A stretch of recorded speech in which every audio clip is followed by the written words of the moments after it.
थोडंसं वेगळ्या चांगल्या प्रकारे केली आणि 3 दिवस 9 ते 5 या दरम्यान शिकून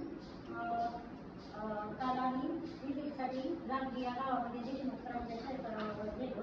तिथं आम्ही मात्र बीजामृत, अग्निअस्त्र, जीवामृत या सर्व गोष्टी स्वतः प्रात्यक्षिक त्याचं पाहिलं. गांडूळ खत निर्मिती ते पण तिथं पाहिलं. बऱ्याच प्रकारच्या औषधे शेती त्यांचं कशा प्रकारे आहे ते पण म्हणजे सांगण्याचा आणि पाहण्याचा मात्र वेगळाच असतो. ते स्वतः आम्ही जाऊन पाहिलं.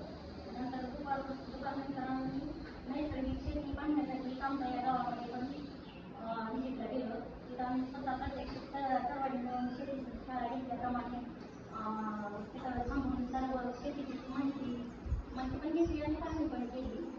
आणि बाकीचं पण तिकडचं नियोजन निंबाळकर सरांनी आणि गोडसे सरांनी एवढं चांगल्या पद्धतीने केलं की का आमच्या डासांची सुद्धा त्यांनी काळजी घेतली. आम्हाला पाण्यापासून तिथं पण पाणी तिथं पण आम्हाला कुठल्या गोष्टीची कधी काम करता सुरू केली.